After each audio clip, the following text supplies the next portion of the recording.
नमस्कार दोस्तों, स्वागत है आपका मेरे YouTube चैनल में जिसका नाम है learn and grow. I hope आप अच्छे होंगे और अच्छा कर रहे होंगे। दोस्तों देखिए, लास्ट टाइम हमने चैप्टर 3 का लास्ट टॉपिक देखा था, that is the mole concept. हमने देखा था कि मोल कंसेप्ट कैसे आया, उसके क्या बेनिफिट हैं, उसका मास के साथ क्या रिलेशन है, और ये जो मोल कंसेप्ट था ये कितना बेनिफिशियल है हमारे आने वाले टाइम में। And it has huge application in pharmaceuticals. दोस्तों देखिए, जब कंसेप्ट अंडरस्टैंडिंग वाला कंसेप्ट होता है ना, तो उसकी उसकी थ्योरी के साथ साथ उसकी न्यूमेरिकल वैल्यू क्या है, उसका मैथमेटिकल एक्सप्रेशन क्या है, वो बहुत ज़रूरी हो जाता है। मोल एक ऐसा कंसेप्ट है जिसके न्यूमेरिकल्स आपको 11th में आएंगे, 12th में आएंगे, इवन एमएससी तक, पोस्ट ग्रेजुएशन तक आपका ये पीछा नहीं छोड़ेंगे। इतना इंपॉर्टेंट था मोल कंसेप्ट, इसलिए मैंने बोला था कि वो कंसेप्ट अंडरस्टैंडिंग के साथ जाएंगे तो ज़्यादा अच्छा है। अब ये क्या होता है ना, जो न्यूमेरिकल पोर्शन होता है हमारी केमिस्ट्री में, ये क्यों ज़रूरी है। हम जो अब्स्ट्रैक्ट पढ़ते हैं ना, ये थ्योरेटिकल कंसेप्ट पढ़ते हैं, अंडरस्टैंडिंग वाले कंसेप्ट पढ़ते हैं, ये उतना ही ज़रूरी है कि प्रैक्टिकल, इनकी प्रैक्टिकल वैल्यू क्या है। इसलिए न्यूमेरिकल करना भी क्या है, उतना ज़रूरी है। मैथमेटिकल जो इनरिचमेंट है इन केमिस्ट्री, वो आजकल के मॉडर्न ज़माने के साथ कहाँ तक पहुँच गई है, ये जानना बड़ा ज़रूरी है। हमारे जो थ्योरेटिकल कंसेप्ट हैं जो हम पढ़ते हैं, उनकी प्रैक्टिकल वैल्यू क्या है, उसके लिए न्यूमेरिकल पोर्शन करना क्या है, बहुत ज़रूरी है। तो आइए दोस्तों, आज चलते हैं हम थोड़ा न्यूमेरिकल्स के ऊपर जो रिलेटेड है हमारे मोल कंसेप्ट के साथ। मैंने यहाँ व्हाइट बोर्ड के ऊपर 3 टाइप के स्टेटमेंट लिखे हैं। अभी हम कैसे सॉल्व करेंगे, ये हम स्टार्ट करेंगे अपने बेसिक कंसेप्ट के साथ, that is the mole concept. दोस्तों अगर आपको याद है तो हमने बताया था कि नंबर ऑफ मोल जो हैं, हमें ये एक 7 स्टैंडर्ड क्वांटिटीज़ और यूनिट हैं जिसको हमने डिनोट करना है स्मॉल एन के साथ। मीन्स नंबर ऑफ मोल्स हमेशा हम कैसे डिनोट करेंगे, स्मॉल एन के साथ डिनोट करेंगे। ये जो नंबर ऑफ मोल्स है, मीन्स अमाउंट ऑफ सब्सटेंस को रिप्रेजेंट करने के लिए केमिस्ट्री के अंदर हमने एक ये वाली क्वांटिटी चुनी है। जैसे हमने टाइम के लिए सेकंड चुना है, हमने वेट के लिए ग्राम और किलोग्राम चुना है, ऐसे यूनिट स्टैंडर्ड इंटरनेशनल यूनिट वो वैसे ही है ना। टेम्परेचर के लिए हमने केल्विन चुना है, ऐसे करंट के लिए एम्पियर चुना है। सिमिलरली वैसे अमाउंट ऑफ सब्सटेंस अगर हमने मेजर करना है तो उसके लिए हमने नंबर ऑफ मोल्स को चुना है, that is denoted by small n. अब ये जो स्मॉल एन है ना दोस्तों, इसकी वैल्यू किसके बराबर है, स्मॉल एन हमेशा होगा equal to small m upon capital M. अब ये स्मॉल एम क्या है, देखिए स्मॉल एम है एटॉमिक मास जो हमें न्यूमेरिकल के अंदर दिया गया होगा, that is the atomic mass. Capital M होता है मोलर मास, मोलर मास किसी भी एटम का ओरिजिनल मास जो होता है वो। और जो स्मॉल एन है that is equal to number of moles, number of moles. एक तो ये वाला फॉर्मूला हमें लर्न करना पड़ेगा। एक और फॉर्मूला है जो 9th स्टैंडर्ड के अकॉर्डिंग उसके एनसीईआरटी में दिया है, that is equal to n n, ये कैपिटल एन है और ये इसके नीचे एन नोट है। आपको याद है जब हमने बोला था कि एवोगैड्रो नंबर, एवोगैड्रो नंबर, हम एवोगैड्रो नंबर को इससे डिनोट करते हैं, जिसकी वैल्यू क्या है, जिसकी वैल्यू है 6.022 इंटू 10⁻23। ये हमारा सबस्क्रिप्ट है जो एवोगैड्रो कांस्टेंट को क्या करता है, डिनोट करता है। ऐसे ही जो हमारा कैपिटल एन है ये वाला, ये नंबर ऑफ पार्टिकल्स को डिनोट करेगा, नंबर ऑफ पार्टिकल्स को।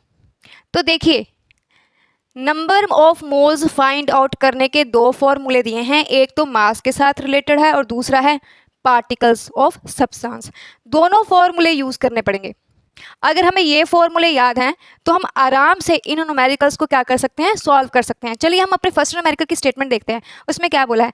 एक स्टेटमेंट लेंगे और उसको यहाँ पे सॉल्व करने की कोशिश करेंगे। हमारे पास ऑलरेडी ए और बी 2 फॉर्मूले दिए गए हैं, इन्हीं 2 फॉर्मूलों को यूज करके हम नंबर ऑफ मोल्स कैलकुलेट कैसे करते हैं, by using this type of symbols. तो चलिए दोस्तों देखिए, लिखा है calculate number of moles in 52 gram of helium. देखिए हमें मास दे दिया है, मीन्स अब जो हम फॉर्मूला लगाने जा रहे हैं वो मास वाला होगा। अब जब भी कोई न्यूमेरिकल करना होता है ना दोस्तों, उसमें सबसे पहले ज़रूरी चीज़ क्या है, जब भी आप फर्स्ट न्यूमेरिकल को, जैसे हम यहाँ सॉल्व करने जा रहे हैं, न्यूमेरिकल्स के अंदर आपको दिया क्या है, पहले हम वो लिखेंगे। हमें दिया है मास, हमें एटॉमिक मास ऑलरेडी गिवन है, स्मॉल एम गिवन है। जो ये एटॉमिक मास होगा ये गिवन होगा कि कितने ग्राम उस एटम, उस मॉलिक्यूल और उस आयन का क्या दिया है, वेट दिया है। जैसे यहाँ पे क्या दिया है, 52 ग्राम, तो हमारा गिवन मास कितना है, 52 ग्राम, है ना। अभी मोलर मास हम एटम को देख के पता कर सकते हैं कि हमें कौन सा एटम दिया है, फिर उसका मोलर मास होगा। हमें हीलियम दिया है, हीलियम का एटॉमिक नंबर 2 होता है, तो अप्रोक्सीमेट जो मास होता है वो डबल कर देते हैं, 4। मीन्स हीलियम का जो मोलर मास है वो हमें दिया है 4 यूनिट। हम इसको ग्राम में, मोलर मास को ग्राम में कन्वर्ट कर देंगे, डेट इज़ 4 ग्राम, ये हो जाएगा 4 ग्राम।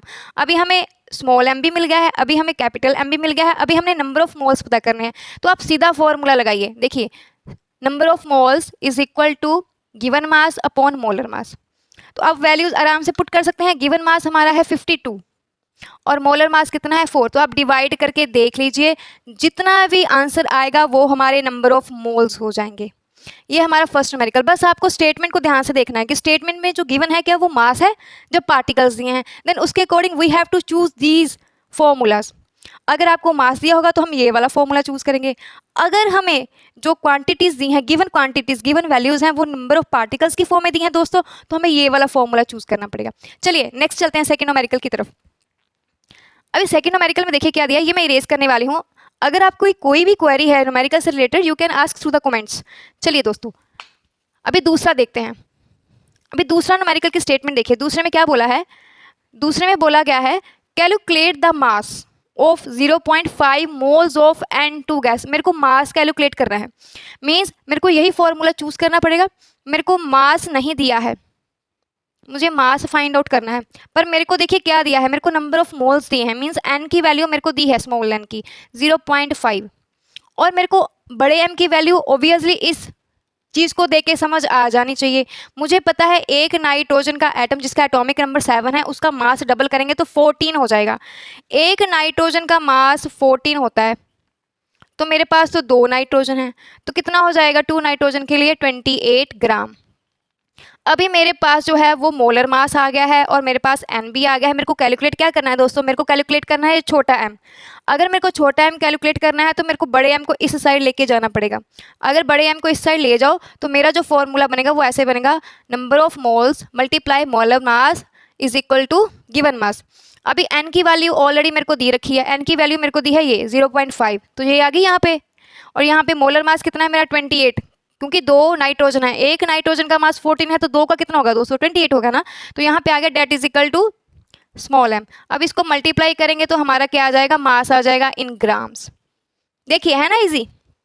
बस क्या पता होना चाहिए आपको, ये 2 फॉर्मूले पता होने चाहिए, और आपको पता होना चाहिए कि गिवन जो एलिमेंट है उसका एटॉमिक मास कितना है। तो नेक्स्ट चैप्टर हम जब भी पढ़ेंगे हम सबसे पहले 1 to 20 एलिमेंट्स लर्न करेंगे, फिर उनका नंबर, उनका मास, उनकी वैलेंसी सब लर्न करेंगे, ताकि आपको 4th चैप्टर बड़ी क्लैरिटी के साथ आए। चलिए दोस्तों लास्ट न्यूमेरिकल की तरफ चलते हैं, देखते हैं लास्ट न्यूमेरिकल में क्या दिया है और हमें क्या पता करना है। अगर आपको साइड में फॉर्मूले लिखे हुए मिल जाएं तो आपके लिए न्यूमेरिकल सॉल्व करना इजी हो जाएगा, है ना। तो हमें सबसे पहले वैल्यूज ही देखनी पड़ती है न्यूमेरिकल्स में कि हमें दिया क्या गया हुआ है। देखिए calculate the number of particles. अभी मेरे को नंबर ऑफ पार्टिकल्स क्या करना है, कैलकुलेट करने हैं। तो नंबर ऑफ पार्टिकल्स के लिए मेरे को क्या, यहाँ कहाँ जाना पड़ेगा, यहाँ जाना पड़ेगा। अभी देखिए मेरे को नंबर ऑफ पार्टिकल्स पता करने हैं, तो नंबर ऑफ पार्टिकल्स जो है वो कैपिटल एन के साथ रिलेट होता है। और मेरे को दिया गया है, मेरे को 46 ग्राम ऑफ सोडियम दिया। अभी देखिए मेरे को मास दिया है कितना 46 ग्राम, और किसका दिया है, सोडियम का। तो मेरे को सोडियम का मोलर मास तो पता होना चाहिए, डेट इज इक्वल टू 23 ग्राम। दोस्तों देखिए कितना ट्रिकी क्वेश्चन है। हमें पता है जो स्मॉल एन होता है that is equal to m upon M, है ना, पर यही एन जो है वो इस फॉर्मूले के बराबर भी है।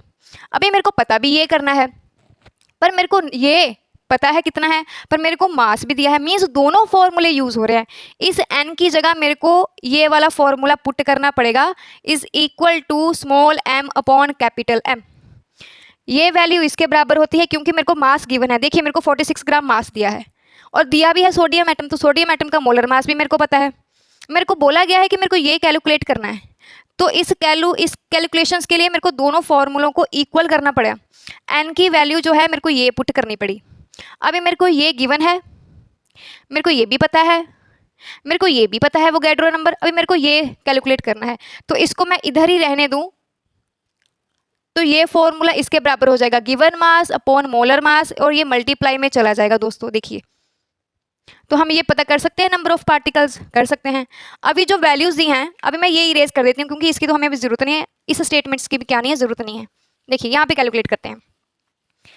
देखिए ये वाला जो नंबर ऑफ पार्टिकल्स हैं ये हम ऐसे कैलकुलेट करेंगे, given mass upon molar mass multiply by Avogadro number. हमें पता है कि एवोगैड्रो नंबर की वैल्यू कितनी होती है, 6.022 × 10⁻23। गिवन मास हमें कितना दिया है, दैट इज इक्वल टू 46 ग्राम, और मोलर मास हमें पता है सोडियम एटम का है 23 ग्राम।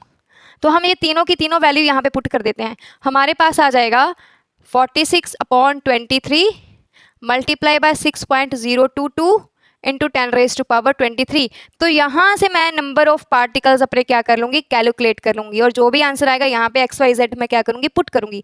देखिए हमें दिए तो दो फॉर्मूले थे, उन दो फॉर्मूलों की वैल्यू है भी किसके इक्वल थी, स्मॉल एन के इक्वल थी ना, देखिए ये और ये। तो कई बार ये दो फॉर्मूले इक्वल करने पड़ेंगे जब आपको 2-3 वैल्यूज दी होंगी और आपको इसमें नंबर ऑफ पार्टिकल क्या करना है, कैलकुलेट करना है, क्योंकि एवोगैड्रो नंबर तो फिक्स्ड है, हो सकता है मास दिया है और एटम जो दिया है उसका मोलर मास कैलकुलेट करेंगे, तो नंबर ऑफ पार्टिकल्स कैलकुलेट करने क्या हो जाएंगे, ईजी। तो कई बार ये दोनों फॉर्मूलों को यूज़ करके आप जो है वो वैल्यू निकाल पाएंगे। तो है ना इंटरेस्टिंग। हम हमेशा न्यूमेरिकल में सिंपल से कॉम्प्लेक्स की तरफ क्या करते हैं, मूव करते हैं। पहले डिफिकल्ट न्यूमेरिकल आ जाएंगे तो हमें सिंपल जो है वो भी समझ नहीं आते हैं। इसीलिए आज जो हमने स्टार्टिंग करा था वो नंबर ऑफ मोल्स मास के साथ करा था, ताकि आपको ये समझ आए, फिर हम ये दोनों फॉर्मूलों को इक्वेट करके, इक्वल करके दो और न्यूमेरिकल क्या कर सके, उस टाइप के न्यूमेरिकल सॉल्व कर सके। तो I hope you like this video. Thank you very much for watching. Next video में मिलेंगे चैप्टर 4 के साथ, तब तक के लिए थैंक यू दोस्तों।